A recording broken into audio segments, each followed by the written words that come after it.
1877, the economy was weak.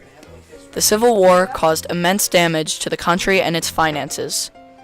Both the Confederate and the Union were firing on their own country, which resulted in heavy damage to the buildings and property in the area. After the war, landowners with destruction to their property wanted the government to pay for the devastation, so the government had to pay for millions in wreckage. The government did not just have all this money, so they raised taxes. The raise in taxes took more money from companies, and so the companies had to have wage cuts in order to still turn a profit.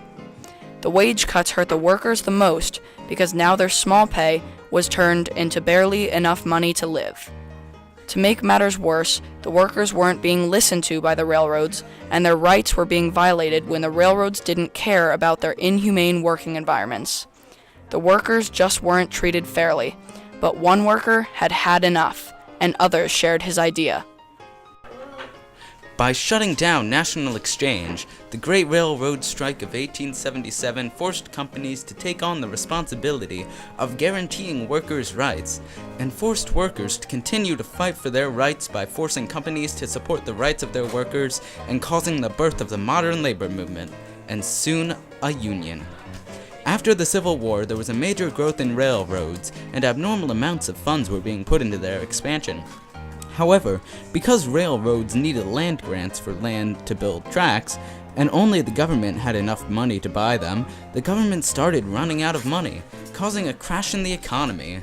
While the economy crashed, taxes were raised to help the government, which meant wages had to be cut in companies in order for them to not lose money after the company's taxes.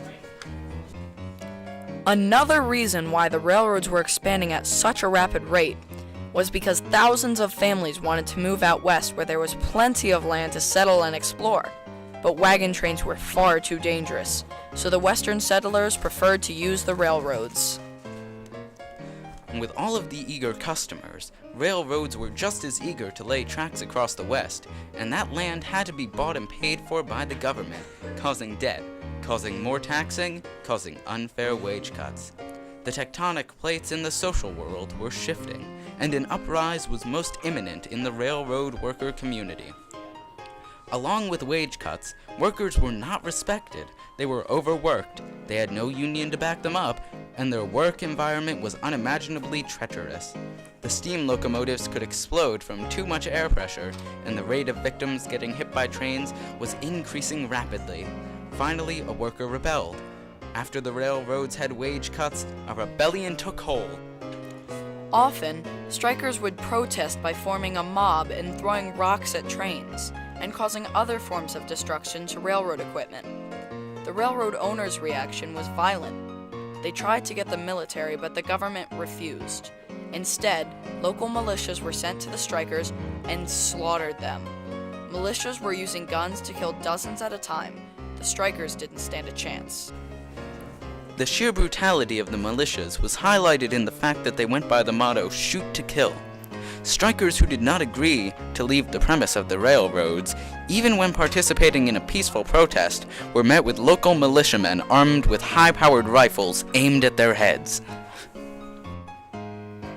That's when things got ugly. Strikers refused to leave, stayed true to their beliefs, and got any type of projectile they could find and threw it at the militiamen. The militiamen fired their rifles in rage, aiming at any striker they could hit. However, this method was proved ineffective in stopping strikers because the strikers knew that these massacres violated their rights of assembly. Using a strict construction of the Constitution, it directly violates their right to assembly, as at first they were just assembling and refusing to leave. But once their lives were threatened by men with rifles, they defended themselves with rocks. Workers continued to riot and even burn down railroad buildings in many places, but most specifically in Maryland. Mr. Richard McKnight, historian of Steamtown, explains the riots and massacres in the Great Strike. So, nationwide impacts, would that be similar?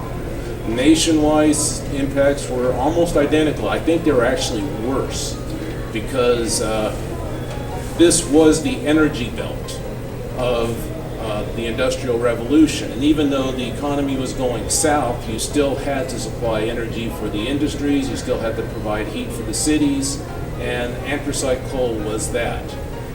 Other places, yes, they had riots, they had to call the military in, made what riot they had here in Scranton look like a picnic.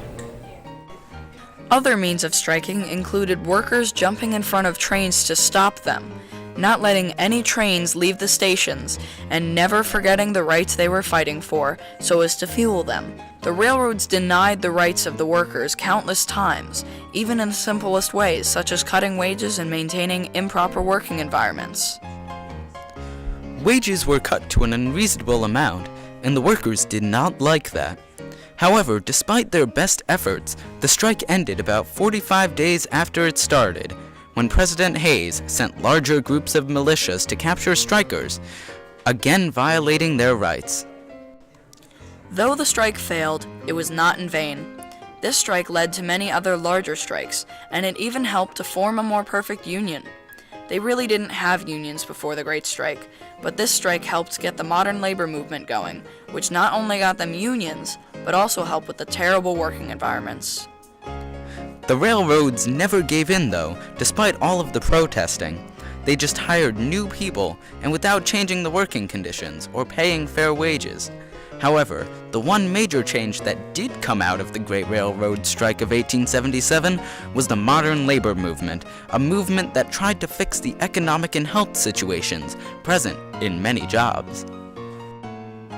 Workers in the 1800s did not have a union to support them in conflicts with their employers, but the Great Railroad Strike of 1877 started the modern labor movement, which created unions and gave workers the rights they deserved. Before the strike, working conditions for workers were terrible. Once they earned their money, they had to spend it at the company store and thus barely had enough to live on. However, railroads have changed quite a bit since the strike. 4-year veteran of SEPTA explained how railroads treat their workers today. Do you feel respected in your job? Yes, I do. 99% of the time, yes. Do you feel SEPTA pays you fair wages? Very well. Do you ever feel that SEPTA has ever put your rights in jeopardy? No, not at all. Do you feel like SEPTA acknowledges its responsibilities by taking good care of its workers?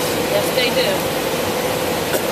Do you ever feel too worn out with unnecessary works? We're a little overworked, but not as unnecessary works here. Railroads did not just change, though. The strike was unsuccessful. However, it still helped railroads acknowledge that what they were doing was wrong. This also led to many other future strikes. 137 years later, when change was quite evident in everyday railroad activity, the workers are respected and are receiving the proper wages that they deserve. Local workers for SEPTA, or Southeastern Pennsylvania Transportation Authority, tell us that they now enjoy their job, are paid more than fair wages, and even have a union to support them if a conflict were to arise. But the strike did not just affect modern-day railroad workers, it affects you too. If you are part of a union, then your unions would not have existed without the Great Strike.